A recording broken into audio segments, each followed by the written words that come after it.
It's that time again on World of Tanks console where we take a look at the week's news, and there is plenty of news to cover. We've got some interesting topics for today's video, one of them being the Tanks Reforged event. We've got loads of challenges. We've also got a few new premium tanks, and by premium tank I mean the Skoda T56, which is in the game right now as you jump onto it, and you can actually pick one up for a reasonable price, but we'll get into that later on and we'll give you a full review of how to take them out within the gameplay, because ultimately there's going to be loads of them and you want to know how to take them out effectively. But first things first, let's start with the Tanks Reforged event, and on track to the Sturm Tiger nonetheless. And this is a tank line that has been probably one of the worst tank lines that Wargaming have introduced in any recent period of time.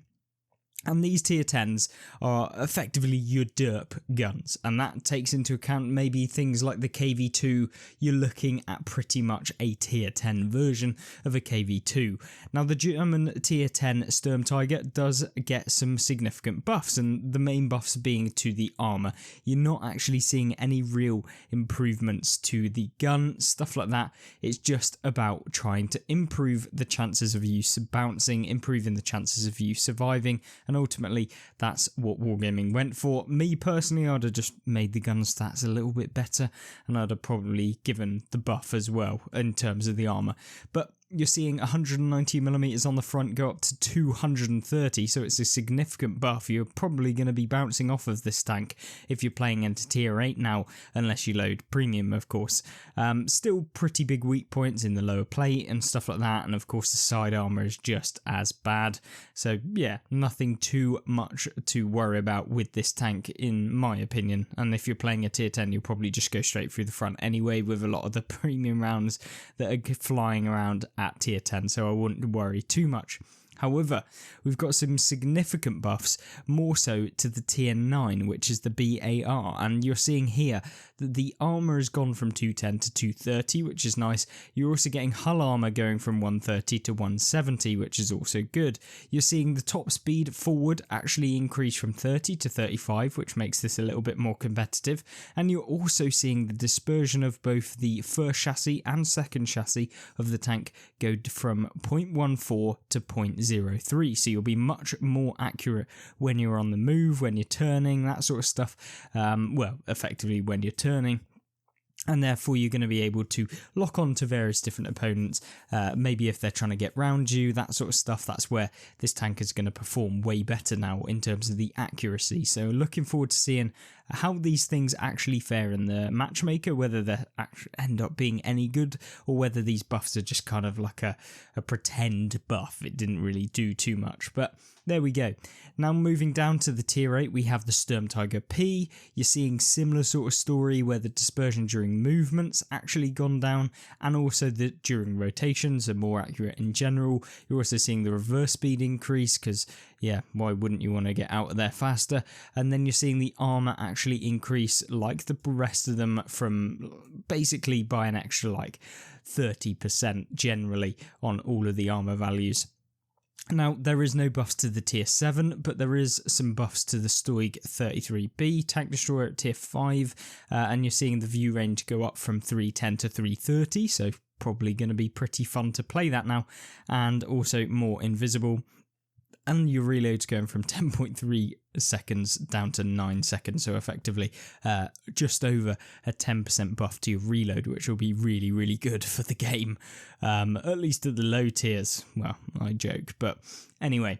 Moving on, we also have the Stuart Mill. So this is not a derp cannon. This is actually just a good tank, and this one will be getting a ammo count increase. So this is something that has probably been wanted by so many people within the game, because ultimately, why should you be limited playing in a tank like the Stuart Mill, which is never really overpowered or anything? You shouldn't really be limited by the amount of ammo in your tank. So they've basically increased it, so that's always a good thing for any of you Stuart Mill mains out there. I don't know if there even is any. But also, we have the American Tier 9 Fangula AE Phase 1, and of course the standard Phase 1 getting a buff. We've also seen buffs to the AMX Chaffee.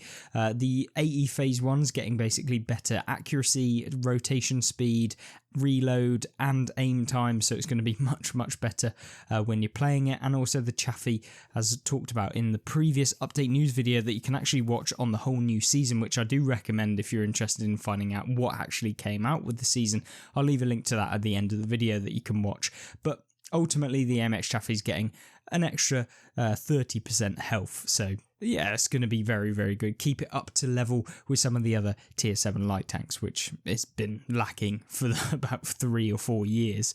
But anyway, moving swiftly onwards, we then also got something that I've been wanting for a long time. Unfortunately, Wargaming, being Wargaming, have kind of bodged it, to be honest with you. They've basically increased the horsepower of the T56, E4 Freedom and Super Pershing by 80.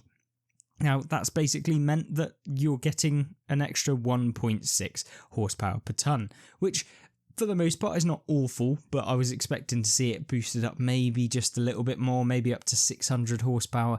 Would have just meant that this tank could actually be mobile, because ultimately the armor model of the tank is not very good anyway, so why not just make it slightly faster? But there we go, can't complain too much. It's a buff, it's better than what it was previously. Now then, as with all of the on-track events, we've also got the plus 25% XP for every single game you play in any of the Sturm Tiger line tanks, plus you're also getting a 50% discount between tiers 3 and 6, and 30% discount on the tiers 7 to 10 on the Sturm Tiger line. So make sure that you do check out these tanks, and of course, let me know what you thought of these buffs. Let's jump into the next aspect of the week, which is the Golden Week of Celebration, the challenges and rewards, and all of that kind of juicy stuff that you can get within World of Tanks. But first things first, the challenges and rewards are ultimately, you can get a bit of gold from this week's challenges.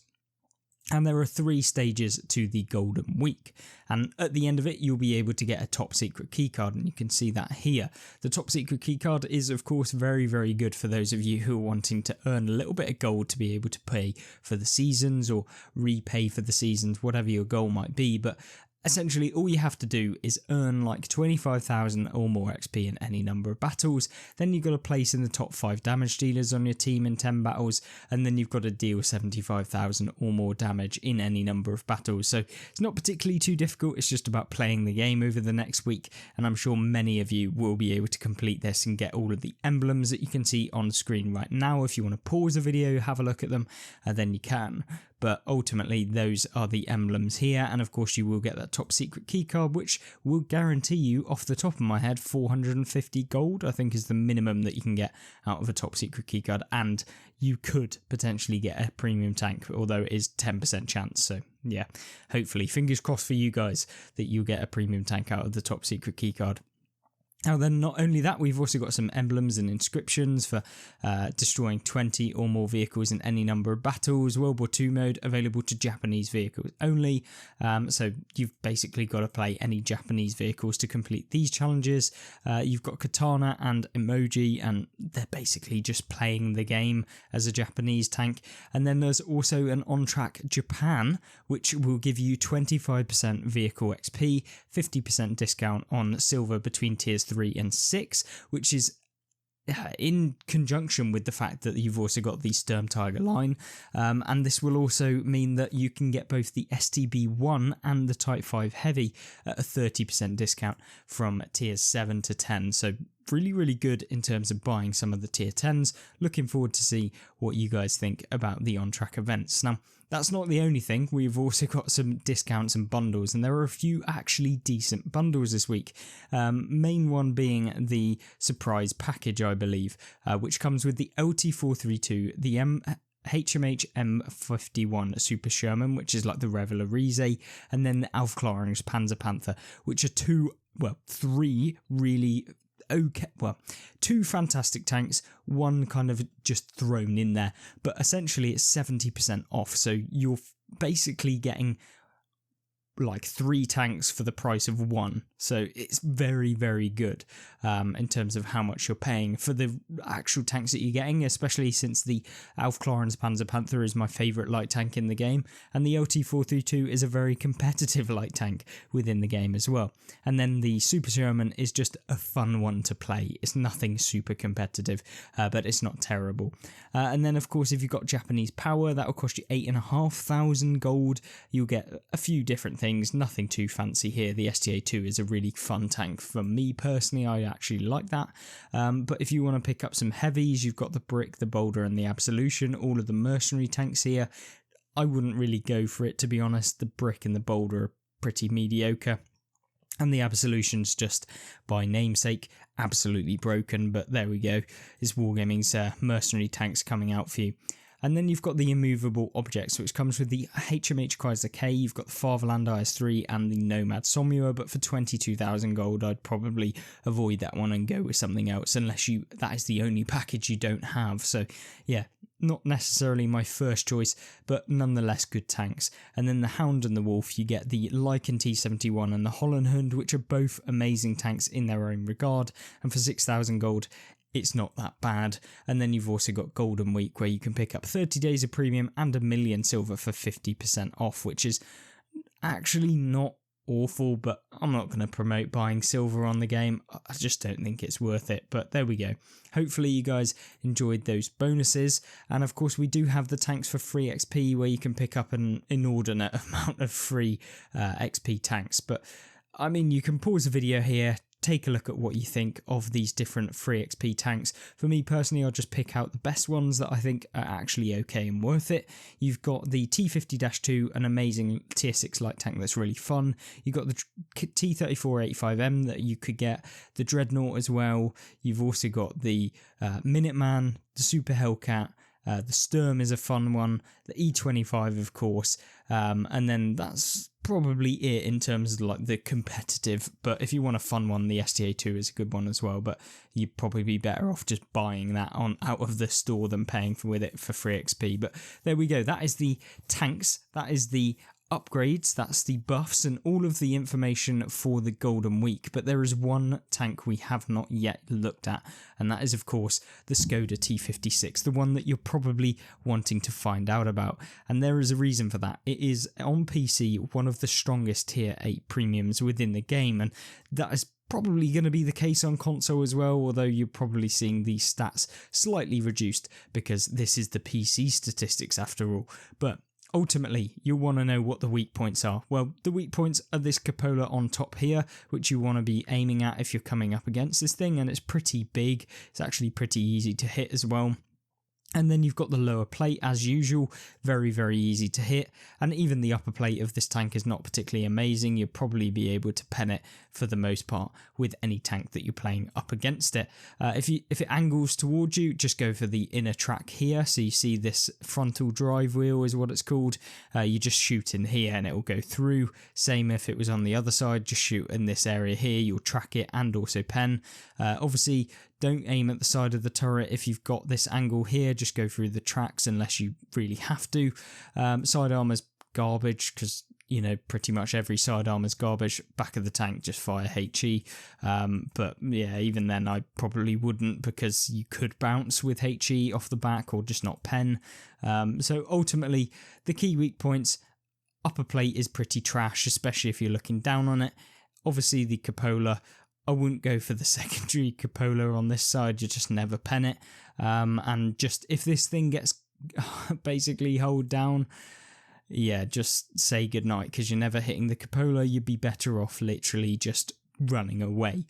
But other than that, what does the tank offer? 460 alpha, double the clip size means 920 clip damage, and it can deal that in 3.5 seconds.